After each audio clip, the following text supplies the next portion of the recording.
حمدالله محب د افغانانو زړونه وګټل. د شهید ډاکټر نجیب له مقبرې څخه د هغه لیدنه د هیوادوالو د دود هرکلي سره مخ شوي. دا چې څنګه نو دغه ویډیو تر اخره وګورئ او مینه ټي وي چینل هم سبسکرایب کړئ.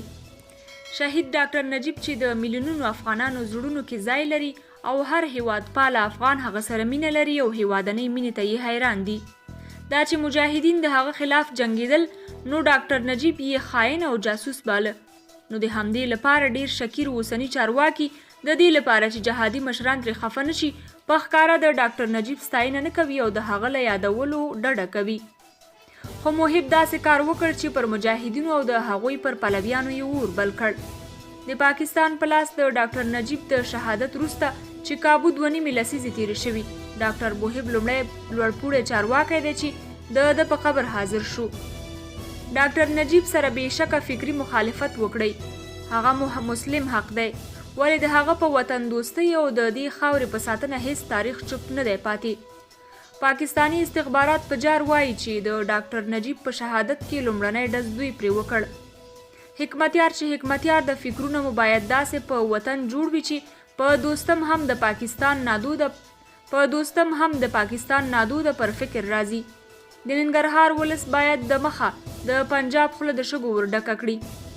د هیواد د ملي امنیت سلاکار حمدالله محب نن وروسته له غرمې ګردیز ښار کې د پخواني جمهور رئیس ډاکټر نجیب الله قبر ته ولاړ او د هغه روح ته یې دعا وکړه. د یادونې وړ ده چې محب لومړنی لوړپوړی دولتي چارواکی دی چې د پخواني جمهور رئیس قبر ته ځي.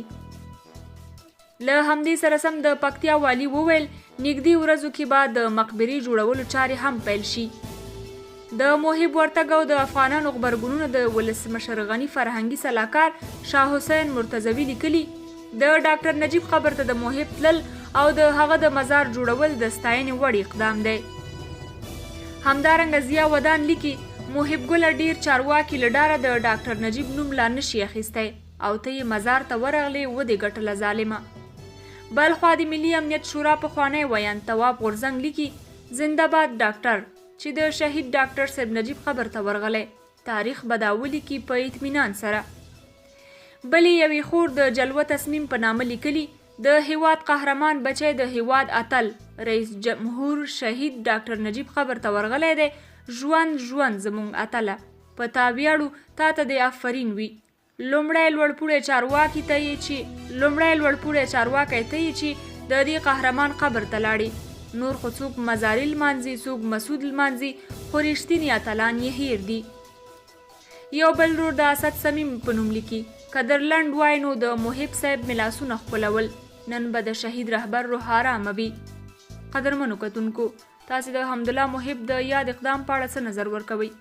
دا چې هغه د شهید ډاکټر نجیب مقبرې ته تللی او دعا یې کړې، د هغه دغه شهامت په اړه تاسو کوم نظرونه لرئ؟ خپل نظریات او تبصرې مو له موږ سره په کمنټ کې ولیکئ او د نورو دا ډول ویډیوګانو لپاره مینه یوټیوب چینل ضرور سبسکرایب کړئ.